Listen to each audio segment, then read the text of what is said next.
faut mieux construire aussi, puis remplir les pieds carrés. En ce moment, tu sais, c'est effrayant de voir le nombre de pieds carrés par habitant. Tu sais, à une certaine époque, tu étais dans un triplex du plateau Mont-Royal avec 8 enfants, tu sais, Ouais. et aujourd'hui, tu as des monster house partout qui poussent avec assez à peine s'il y a un enfant dans la maison et tout ça.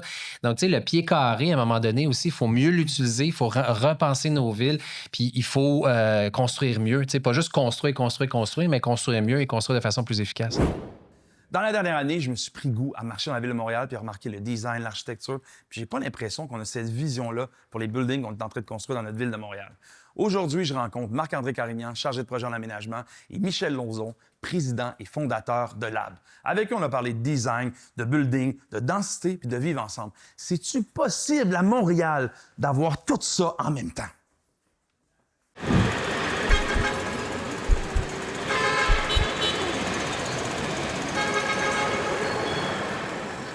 Bienvenue au Montréalis. Michel, Marc-André, content de vous voir les boys. Hey, merci de l'invitation. Ça va bien? Ça fait plaisir. Ben oui. Oui, on va rentrer dans le vif du sujet parce qu'on n'a pas beaucoup de temps. Puis j'aime ça qu'on aille directement dans le sujet. Je suis avec deux professionnels, deux pros de l'architecture, du design. Messieurs, la question qui tue déjà. Est-ce que Montréal, on est encore dans le game, excusez-moi l'anglicisme, est-ce qu'on est là? Est-ce qu'on est encore autant une ville, je vous dirais, lumière, une ville qu'on peut se dire, hey mon Dieu, Montréal, on a des emblèmes de design, d'architecture. Est-ce qu'on est en retard, même peut-être versus d'autres pays, d'autres villes à travers le monde, ou Montréal a encore son étiquette de numéro 1? Tu disais qu'on n'avait pas beaucoup de temps, hein, c'est ça? C'est une bonne question, Merci, c'est gentil, Michel. Oses-tu une réponse? Ouais, vas-y. Ah, vas-y. Non, mais puis ça va rester entre nous, là. Ça va rester entre nous, parfait. Famille. J'aurais tendance à dire qu'on est plus, je dirais, ça serait inégal comme constat. Je dirais que certains endroits, certaines choses, on peut être à l'avant-garde, puis on est très créatif. Mhm. Puis d'autres éléments sur lesquels on a peut-être du retard. Je dirais des éléments qu'on est créatif. Je pense que du fait qu'on est une économie où on a quand même le budget pour travailler dans l'aménagement puis l'immobilier toujours assez restreint. J'ai Fait que l'impression. ça, c'est un gros frein. OK. Mais de l'autre côté, ça fait que collectivement et individuellement, il faut qu'on soit bien créatif. Parce qu'il faut faire des choses avec peu de moyens. Puis ça fait que des fois, il y a des choses quand même assez extraordinaires qui peuvent se faire. Ben, tu me lances là-dedans, puis juste avant que tu répondes, Marc-André, mais justement, à petit budget, on peut-tu être créatif et faire des choses extraordinaires? Parce que j'ai l'impression qu'on est souvent dans plein de domaines. Mais là, on va rester dans votre domaine, messieurs. C'est-tu possible? Avec peu d'argent, de faire de quoi de beau? Moi, je commence à être un peu tanné. Non, mais je commence à être un peu tanné de l'entendre, celle-là, tu sais. Parce que c'est vrai, pendant des années, on se disait ça au Québec. On n'a pas énormément d'argent, contrairement à ce qui peut se faire aux États-Unis, en Europe. Donc, on a moins d'argent, on est créatif, puis on réussit à faire des choses. C'est juste que là, les coûts ont tellement augmenté ces dernières années. La complexité des projets. Souvent, on demande maintenant des projets multidisciplinaires. Là, c'est pas juste un architecte puis un ingénieur. Tu sais, là, il y a un biologiste. Alors, on a besoin de quelqu'un spécialisé en développement durable. On a ci, on a ça. Donc, il y a tellement maintenant d'experts et le coût de la construction est tellement rendu cher qu'à un moment donné, il y a des limites à ce qu'on peut faire en termes de créativité. Et malheureusement, les budgets ne suivent pas tout le temps l'inflation, ne suivent pas tout le temps les volontés du gouvernement ou autre si on parle de projets publics. Donc, oui, on peut être créatif, mais il y a des limites à ce qu'on peut faire, puis on commence là à les atteindre. Moi, je trouve qu'il y a des projets, des fois, on commence à voir les limites physiquement de certains projets. Qu'en 10 ans, les coûts ont doublé. En 10 ans. Les budgets ont doublé? Non. Okay. Fait que, tu sais, à un moment donné, on arrive, à un moment donné, on est à côté dans le plafond. C'est vrai.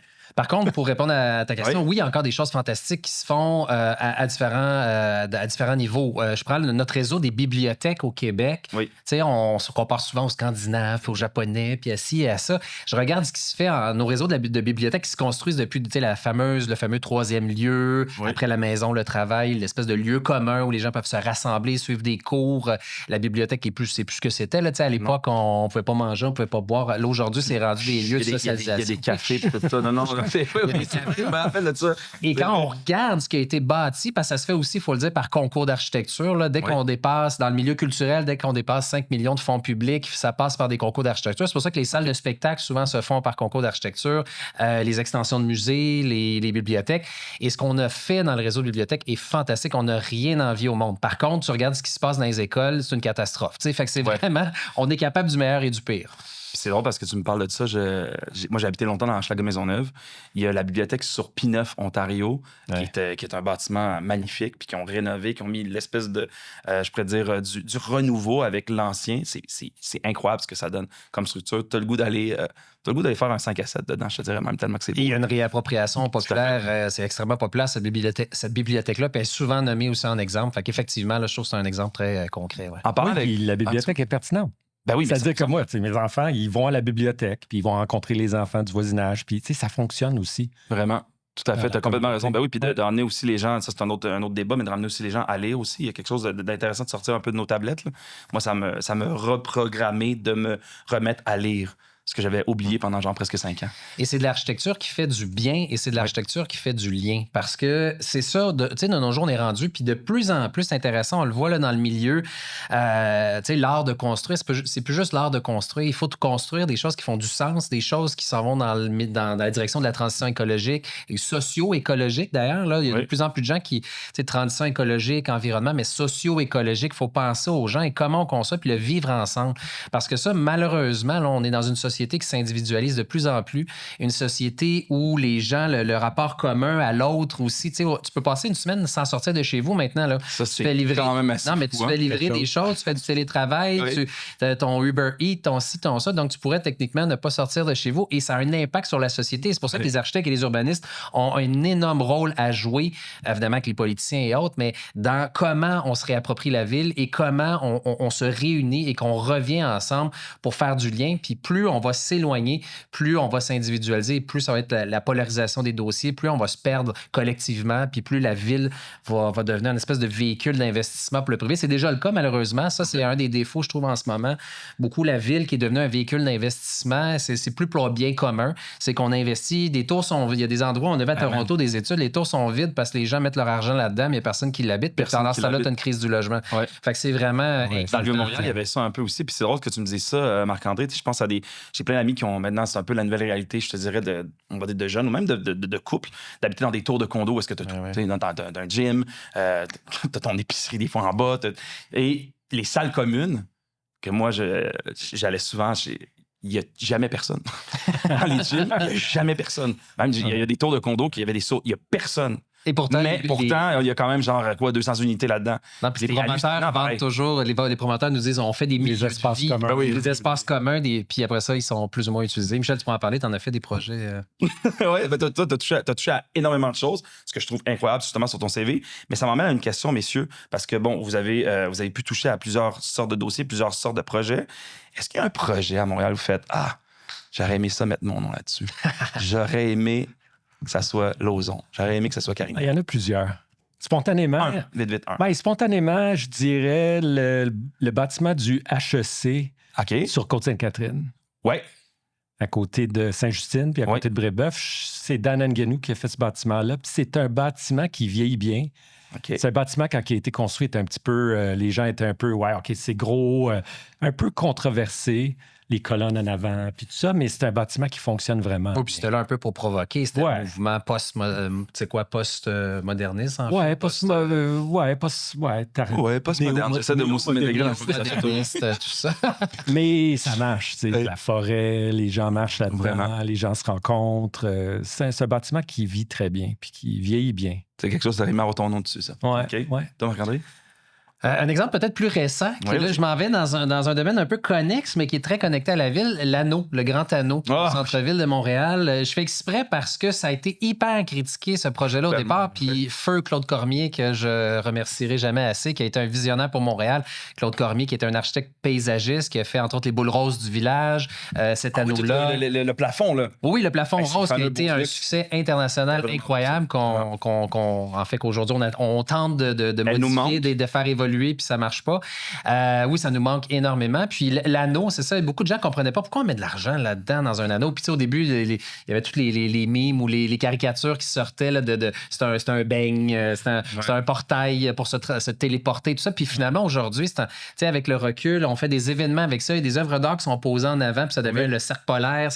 Et c'est un geste tellement simple. Tu sais, un cercle. Tu sais, qui aurait pensé qu'un cercle illuminé pouvait avoir autant de puissance dans la simplicité. Puis c'est un énorme succès. Puis aujourd'hui, je pense pas, en tout cas, j'entends plus parler beaucoup de gens. Moi, je suis complètement d'accord. Je vais être franc avec toi. Il y a quelque chose de beau. Il y a la vision sur le Mont-Royal. Il y a eu un spectacle à un moment donné. Il avait accroché un stage au milieu du cercle. Puis il y avait l'artiste qui jouait de la musique. Ça, c'est incroyable. Non, mais ça te fait un backdrop là, qui est oui, complètement, oui. Qui est naturel, qui est la ville, 100%. Mais ça prend bien de la vision pour faire passer des idées comme ça. Oui, Claude, Claude, c'est beaucoup battu. On avait le don parce que on a quand même au Québec, malgré tout, on a quand même un côté anglo-saxon qui est assez pratico-pratique. Oui. Puis je suis certain que la première réaction, c'est de dire « Hein? À quoi ça va servir? » Donc, oui, puis c'est l'art public. Parce qu'en fait, d'autres ne voyaient pas aussi parce que l'art public, ça peut prendre une murale, on comprend l'art public là, un cercle en métal. Ah ouais, c'est de l'art public. C'est que l'art public, je pense que le problème à chaque fois, c'est que le monde, la seule chose qu'ils retiennent, c'est.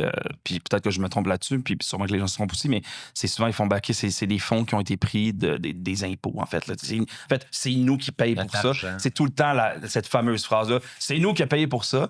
Mais en même temps, je veux dire, sinon, on fait quoi? C'est un gros problème, ça, d'ailleurs, cette vision-là. Puis j'en parlais justement en préparation du balado avec Michel. Tu sais, à un moment donné, si on veut faire une vraie transition socio-écologique, il faut miser sur la qualité. On peut plus bâtir, tu sais, puis nombre d'événements que j'ai animés en lien avec l'architecture et autres, de gens qui viennent nous dire, tu sais, j'ai des édifices dans Griffintown, ils ont 10 ans, puis les parements sont finis parce qu'ils ont été mal installés, parce que ci, parce que ça. Tu te dis, attends un peu, là, je veux dire, à un moment donné, il faut qu'on pense le bâtiment pour 50, 75, 100 ans. Mais c'est pas comme ça dès le début, il me semble. Tu construis quelque chose, tu fais pas. Surtout qu'en plus, nous, on a 4 saisons. Fait que déjà là, je comprends pas qu'on peut arriver à un constat de même que des fois, les gens font comme comment ça, vous avez pas pensé pour 30 ans? Qu'est-ce qui se passe, Michel? C'est un effet systémique, pour utiliser un gros mot, mais oui, c'est que notre industrie économique puis l'immobilier au Canada, c'est pas comme en Europe. Tu sais, souvent, on compare en Europe, on dit ils font ça en Europe, ils font ci, ils font ça, mais l'horizon de placement en Amérique, c'est plus court, puis le retour sur investissement est plus court. Fait qu'on a une vision un peu plus court terme dans l'immobilier. Ce qui fait que quand tu as une vision un peu plus court terme, tu as tendance à investir moins parce que ton retour est plus proche. Quand tu regardes quelque chose sur 40 ans, tu dis, regarde, ça vaut la peine sur 40 ans. Si tu dis, OK, je veux avoir mon argent dans 10 ans, là, ton horizon de placement, c'est différent. Fait que ça influence. Puis ça influence aussi, ça influence toute la chaîne. C'est-à-dire combien d'argent qu'on paye les professionnels, combien d'argent qu'on met dans des choses qui sont peut-être moins utilitaires, qui servent, comme un anneau qui est suspendu. À quoi ça sert? OK, pourquoi je mettrais de l'argent là-dedans? Mais pourtant, c'est ces choses-là qui font aussi que c'est pas monotone. Oui, qui amènent la magie, qui amènent la poésie. Qui amène ce que je disais un peu dans la première question aussi, qui était comme, est-ce qu'on a encore notre magie, Montréal? Est-ce qu'on a notre lumière? Est-ce qu'on a notre espèce de réputation internationale que Montréal, c'est le fun, tu viens ici, c'est beau. Il y a des belles architectures, il y a des beaux designs, il y a de la culture, c'est riche en culture. Des fois, je trouve que, puis ça, c'est une opinion personnelle, mais je trouve que depuis quelques années, on dirait que Montréal est un peu fade. J'ai moins envie d'aller promener un peu. Mais tu sais, c'est des projets-là comme l'anneau, c'est des projets où le créateur, doit un peu porter la vision, puis souvent avec son client, puis il y a quelqu'un qui y croit, un mécène, un client, ici, ça. Mais il y a beaucoup d'obstacles pour faire aboutir une vision comme ça. Puis quand c'est fait, puis c'est un succès, tout le monde aime ça. Prendre la photo, puis dire, c'est fantastique, c'est fantastique. C'est la machine à selfie là-bas, c'est incroyable. Mais le défi pour se rendre là, tous les gens, dans le fond, qui étaient difficiles à convaincre tout le long. Mais après, quand il faut prendre la photo... on entend beaucoup en ce moment avec la crise du logement, il faut bâtir plus, il faut bâtir. Oui, bâtir, parce que oui, il manque probablement des unités abordable pour une certaine partie de la clientèle, mais il faut mieux construire aussi, puis remplir les pieds carrés. En ce moment, c'est effrayant de voir le nombre de pieds carrés par habitant. À une certaine époque, tu étais dans un triplex du plateau Mont-Royal avec 8 enfants. Et aujourd'hui, tu as des monster house partout qui poussent avec assez à peine s'il y a un enfant dans la maison et tout ça. Donc, le pied carré, à un moment donné aussi, il faut mieux l'utiliser, il faut repenser nos villes, puis il faut construire mieux. Pas juste construire, mais construire mieux et construire de façon plus efficace. Donc, est-ce que vous trouvez que c'est positif? Parce que dans les 20 dernières années, il y a quand même une genre d'explosion un peu de construction de bâtiments, de taux. Est-ce que ça a eu finalement un effet positif sur la ville, trouvez-vous? Ou après, vous vous dites... si on compare à d'autres villes, si on compare à d'autres villes, d'autres métropoles, on n'a quand même pas un centre-ville trou de beigne. On a un centre-ville qui est habité, oui, il y a eu la pandémie qui fait qu'il y a eu un exode puis il y a moins de travailleurs, mais on a quand même une ville qui est assez dense, qui est assez habitée dans le centre-ville, puis qui avec des services de proximité proches. Puis tout ça, je pense qu'on est un bon exemple par rapport à ça.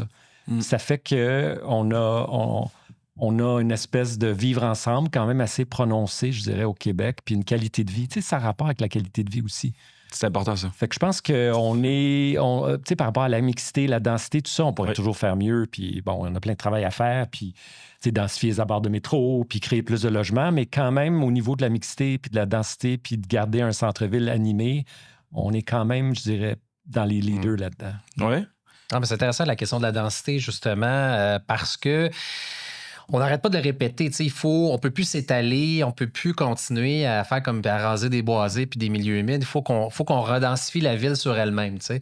Donc, enlever des stationnements de surface, essayer vraiment de combler les lots, mais de façon logique, de façon efficace, de façon structurée, de façon inspirante, justement, avec un peu de magie, un peu de beauté, comme on disait.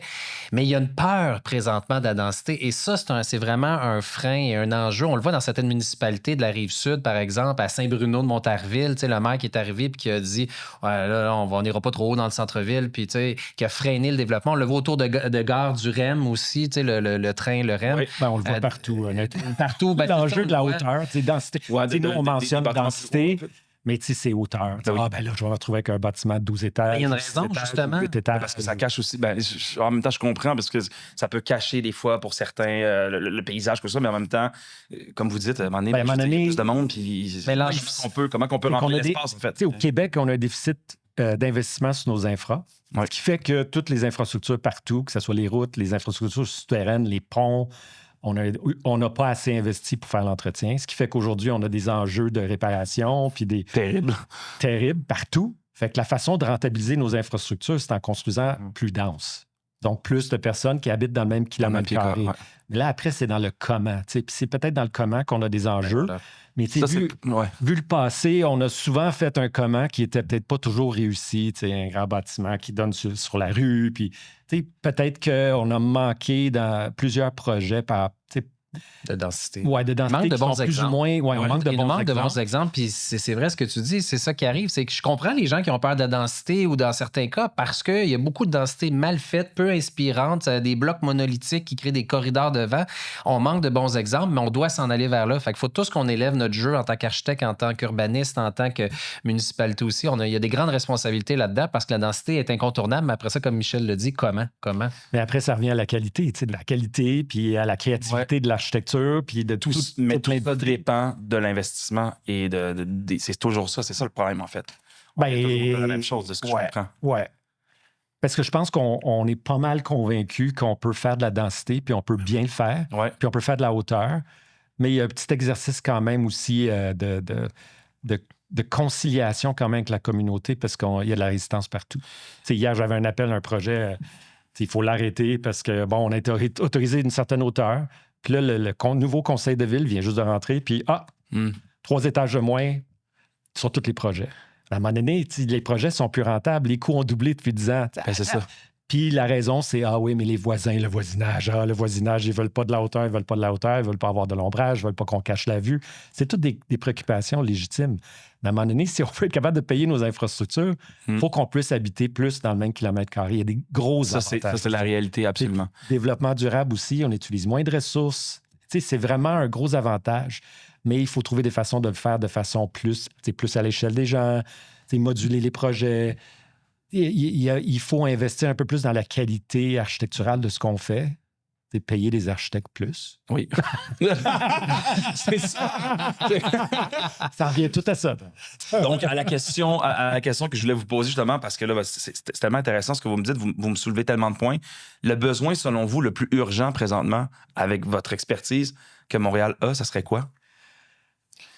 Le logement. Je pense le logement. En fait, il y a deux crises actuellement. Plus payer les architectes. Non, mais il y a deux. Il y a deux crises en ce moment. C'est la crise socio-écologique d'un part. Tu sais, ça peut sembler très abstrait parce que les changements climatiques puis tout ça, ça a l'air loin, puis on dirait qu'on a le temps et tout ça, mais tu vois le nombre de sous-sols, tu vois le nombre de sous-sols qui sont inondés à chaque fois qu'il y a des grosses pluies à Montréal. Tu sais, ça, c'est une manifestation très concrète des changements climatiques et tout ça.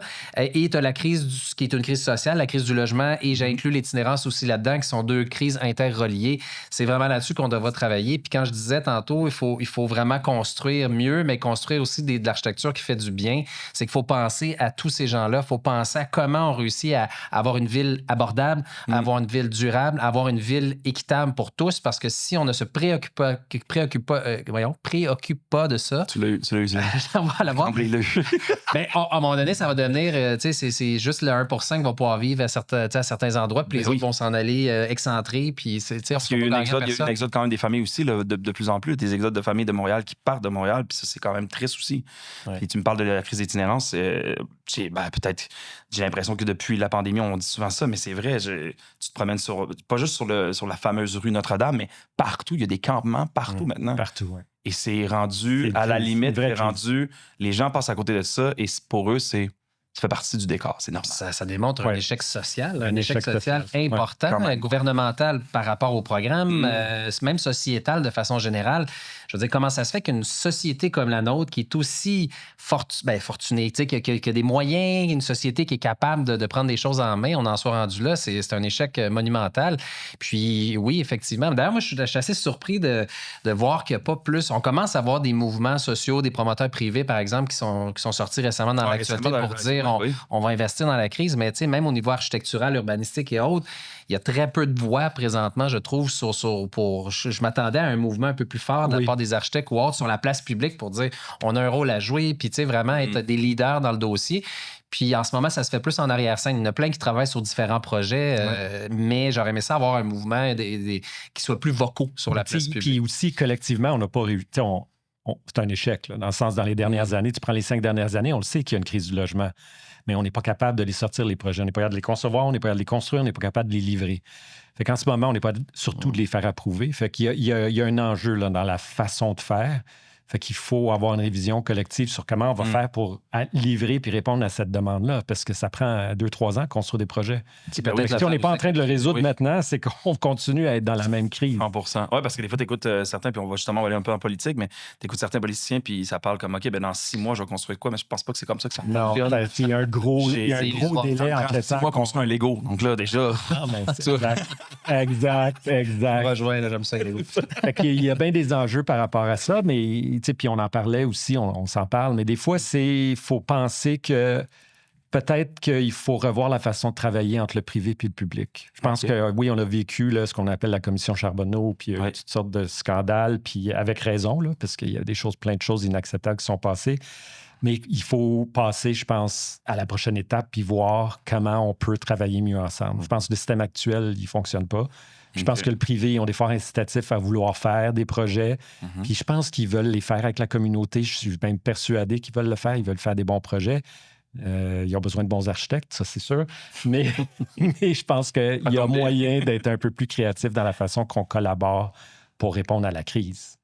Ah, effectivement. Puis, on a beaucoup démonisé ces dernières années la présence du privé en disant attention et tout ça. Puis, oui, il y a des projets qui ont été mal conçus, qui ne sont pas pour la communauté, qui sont, tu vois que le profit est derrière, etc. Mais c'est une part un peu des gens, des fois, comme justement, c'est les plus riches qui vont s'enrichir, l'environnement. Mais on répond quoi à ces critiques-là? Mais on commence à voir de plus en plus. Puis, on le voit, là, les finances publiques, on arrive, là, on ne veut pas être plus taxé, mais on veut plus de services sociaux, on veut ci, on veut ça. Mais à un moment donné, qui paie.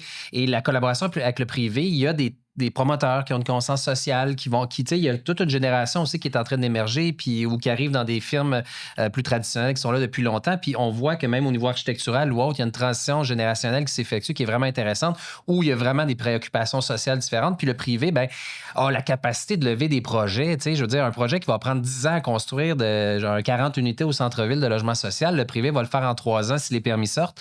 Mais ultimement, ils sont beaucoup plus agiles, peuvent aller plus rapidement. Mais après ça, il faut qu'on réussisse à trouver comment on construit ensemble pour la communauté, pour le bien commun et non pas juste pour des actionnaires en bout de ligne.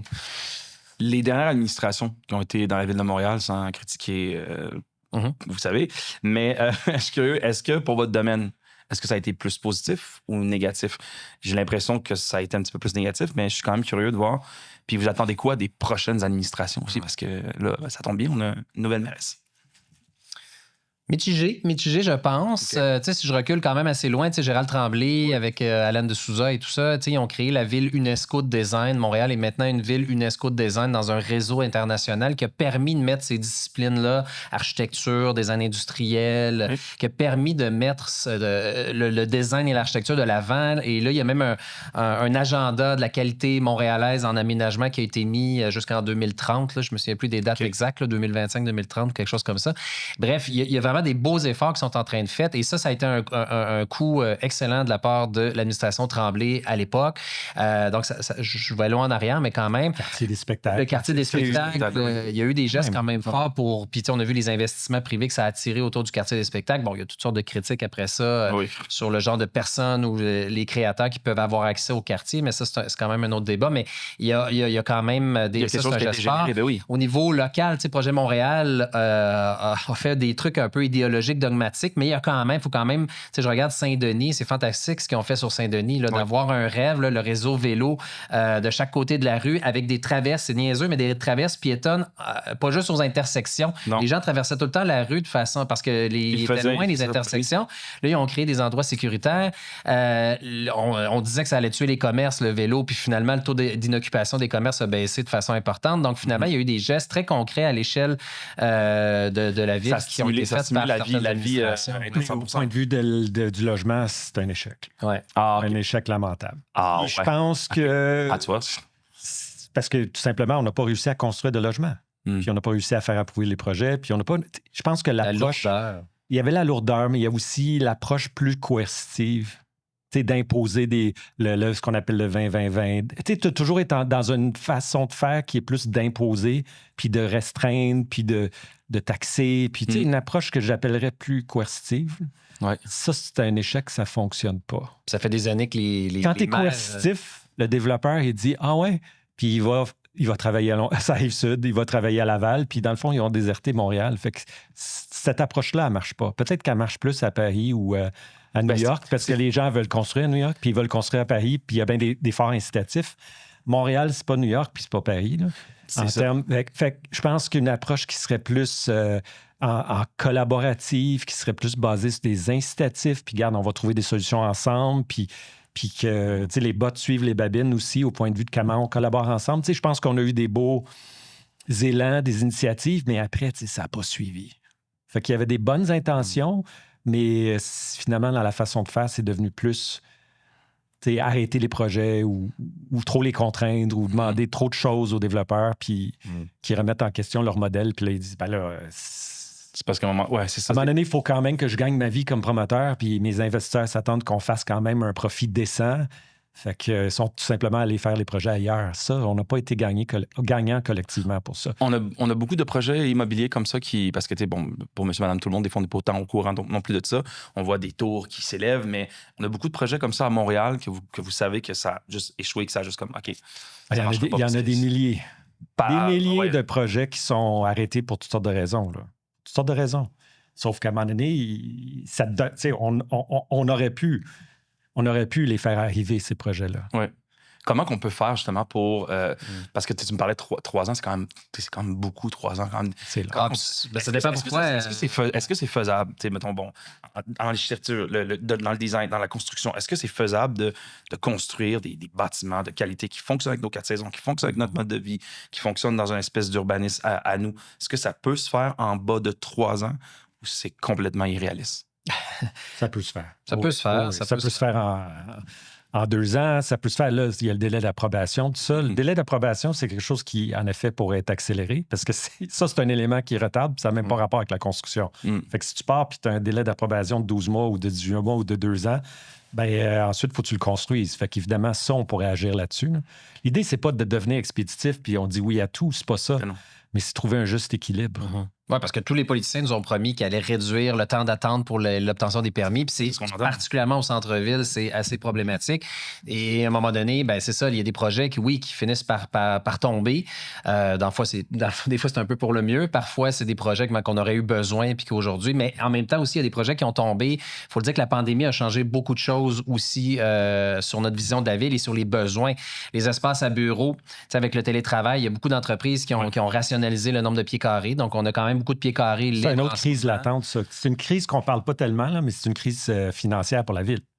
C'est-à-dire que les bureaux, quand même, il y a beaucoup de compagnies qui n'ont pas renouvelé leur bail. Ben oui, 100%. Mais tu sais, c'est le genre d'effet qu'on a vu seulement arriver progressivement. Pourquoi? Parce que quand la pandémie est arrivée, les gens étaient déjà engagés dans un bail. Puis dis-moi, mon bail, OK, je l'ai signé pour 10 ans ou j'ai signé pour 5 ans. Habituellement, c'est 10.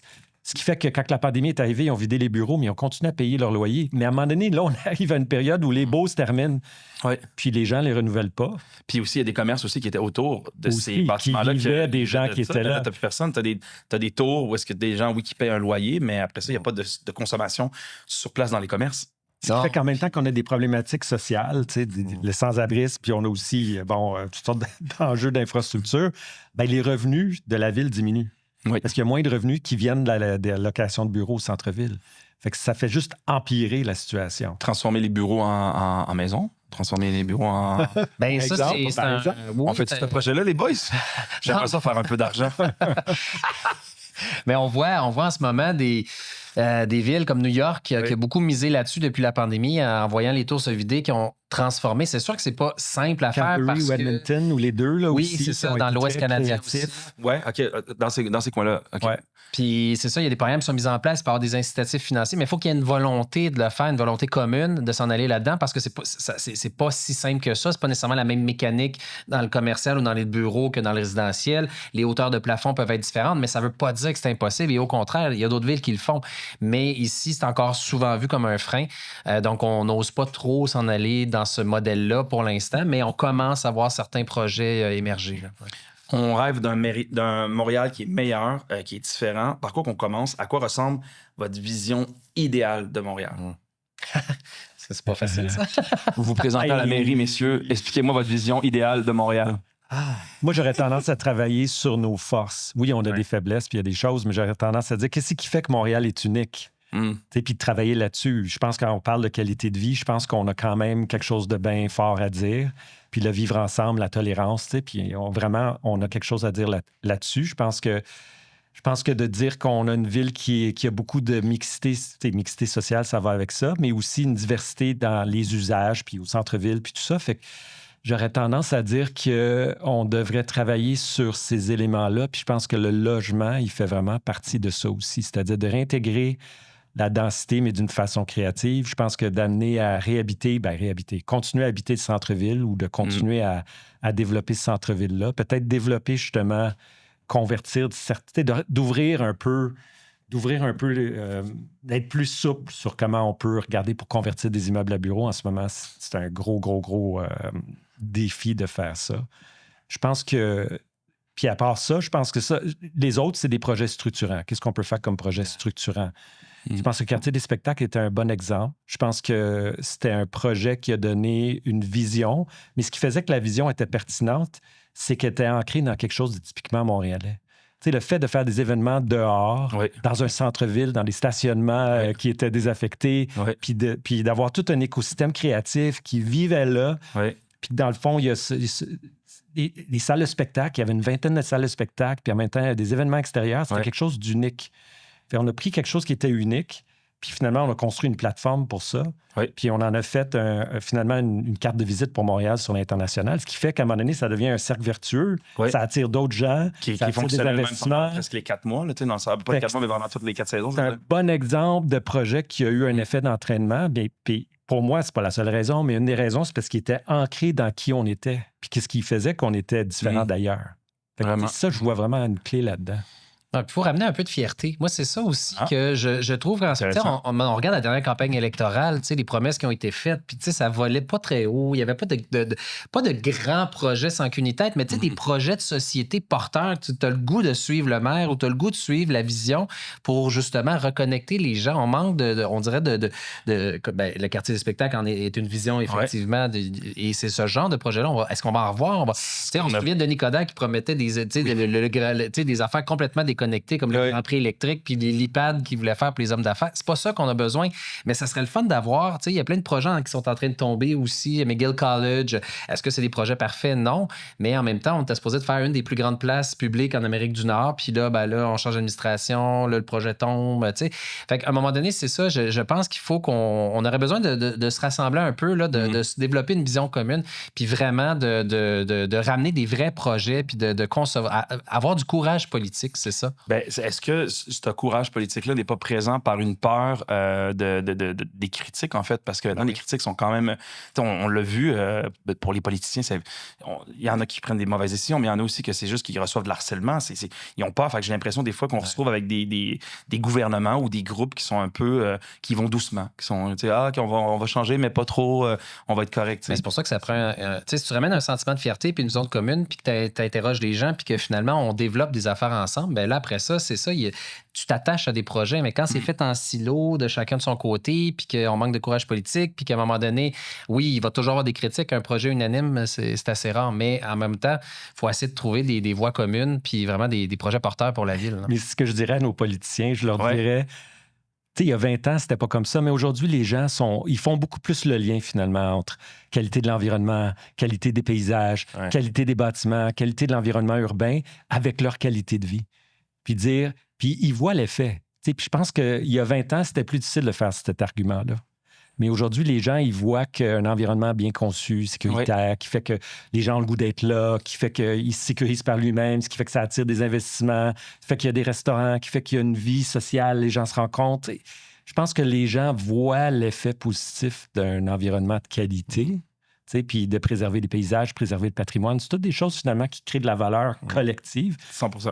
Puis je pense que les politiciens devraient miser là-dessus aussi, qu'ils commencent à avoir un consensus social qui émerge, que la qualité, ça nous donne la qualité d'un projet, la qualité de plusieurs projets ensemble, qualité de l'environnement, des paysages, tout ça. Ça fait qu'ensemble, on a une qualité de vie supérieure. Puis ça, me semble que c'est gagnant. Ça, tu vois, je vote pour toi. Ça, c'est un bon message. C'est un bon message pour nos politiciens. Ben, Michel a raison. T'as un message aussi pour les politiciens? Investissons dans la culture, investissons dans le verdissement, investissons. Michel parlait de patrimoine. Ça, c'est un gros talon d'Achille au Québec. C'est facile de raser puis de détruire, mais on a de la difficulté à comprendre. C'est tout ça, le patrimoine, l'histoire, la culture, le verdissement, c'est ça qui donne l'âme à une ville.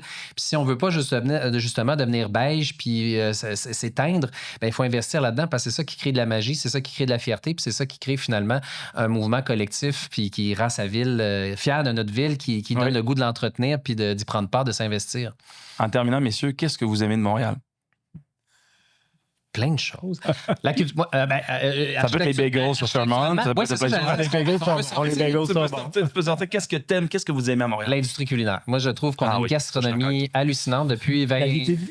T'as raison. Tu vois, j'avais même pas. Ben oui, moi, c'est ce que je trouve. Tu sais, il y a une vingtaine d'années à Montréal, c'était pas ce que c'était aujourd'hui. Puis aujourd'hui, on a beaucoup de créativité. Tu sais, on parlait de design tantôt, puis de la créativité, mais ça aussi, c'est une autre forme de créativité dans notre assiette. Mais on a un talent incroyable à Montréal. Et les gens viennent pour ça. On a des chefs comme David McMillan, évidemment, ça revient souvent, mais le Master, je pourrais t'en nommer plein, qui font une fierté de Montréal. Et ça, justement, c'est une industrie aussi dans laquelle il ne faut pas les laisser tomber. C'est difficile comme milieu. Et on sait que le portefeuille des gens en ce moment, avec l'inflation et autres, investissent un peu moins là-dedans. Mais ça, pour moi, c'est une de mes grandes fiertés. On mange bien à Montréal, t'as raison. On mange bien. Michel. Oui, d'accord avec lui. Oui.